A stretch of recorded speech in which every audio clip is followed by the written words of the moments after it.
But from what I saw, like typically if we're going to have damaging wind like this, it would put out like a severe thunderstorm warning that would be like destructive severe. I didn't see that today. So it was just a regular severe.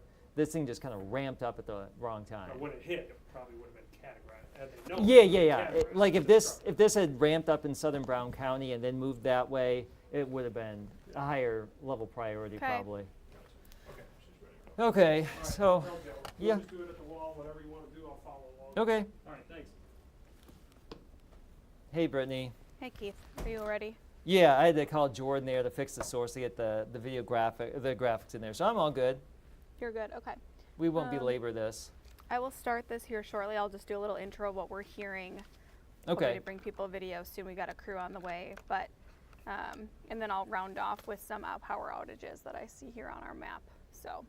Oh, good. And I've added our little one into my little show too. Oh, So then you can do it. okay. That works. We have like over 8,000 in our area right now. Sounds good. Then I'll just tease to our website and first alert stuff after that. All right, so stand by. I'm probably just going to leave your mic hot from the top, okay? Okay. Yep.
Good afternoon and welcome to the Action 2 News newsroom. We've got a fastcast here for you. We are talking a little bit more about some of the storm damage that we're following here locally. We know that there's some trees down here in the Green Bay area. We know the Fox Valley area as well. But right now we're hearing there's a lot of damage in Kewaunee County, specifically Kewaunee. We have a crew on our way there right now. We talked to emergency management. They said that there's a lot of damage near Dodge Street, which is east of Highway 29. So let's take a look outside and then we'll bring in meteorologist Keith Gibson here, telling us a little bit more about what he saw on his radar. But right now, looking outside, looks pretty nice out, but certainly a different story from earlier today. So let's bring in Keith here to tell us a little bit more about what you saw, Keith. Walk us through it.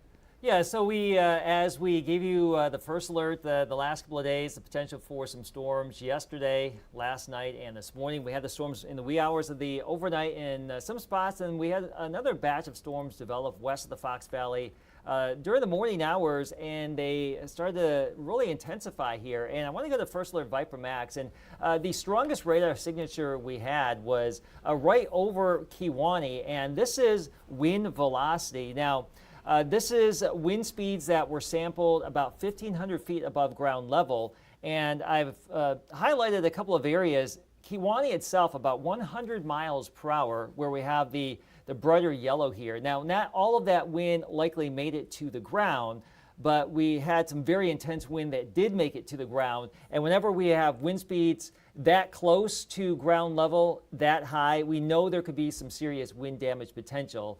And that's indeed what apparently has occurred.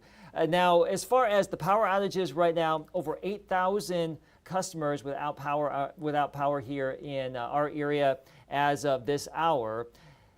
Storm reports over the last 24 hours, Brittany, from the west into the Fox Valley and over into Michigan. So these storms have been rumbling across the region. Now, so we've had some areas that have had some issues here today. I do want to let everybody know that from this point forward, it would appear that the odds of any strong or severe weather that could cause any serious impacts for northeastern Wisconsin, slim to none. Not really too concerned. You can see those storms really blossoming over in Michigan. That's what moved through here earlier today. Now, there's still a little bit more wet weather down to our southwest. Nothing too aggressive there across southwestern Wisconsin and Iowa. That is sliding our way. There's actually going to be a cold front that will be coming through here this evening.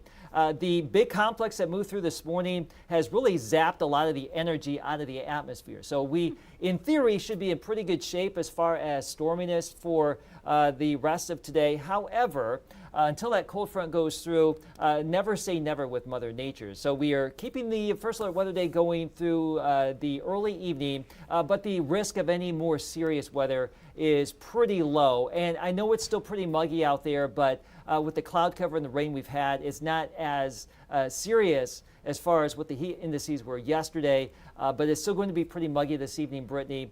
Storm chances are fairly low as far as severe weather, so we're going in the right direction, but we'll just be watching radar and, of course, keep you updated all afternoon long. Right, there's always that however, right, Keith?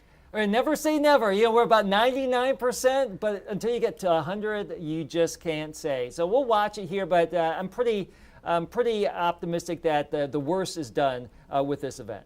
All right, thanks, Keith, for walking us through it. And I have a little video here that I can show everyone. This is coming from Sarah Miller out of Kewanee. This is actually her backyard. Let me replay this here for you.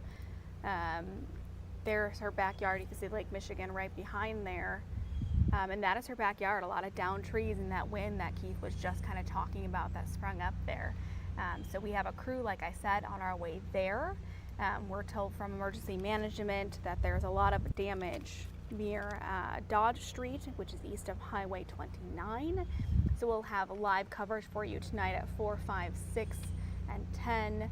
And we'll have Keith kind of joining us later on as well. But that is our update right now on storm coverage. Continue to send them our way safely, your photos, so that we can continue to figure out exactly where the hardest hit areas are and bring that to you as well. And then you can also submit your photos online. Our website is ready to go here, where you can follow along with power outages that Keith kind of talked about. A lot of people waiting for that power. We know crews are working hard right now. They've been working kind of early morning even into this afternoon. So stay with us for the latest as we're first alert you to all of this developing news as we come on the air tonight at 4. Thanks for joining us, and we'll return you back to Local News Live.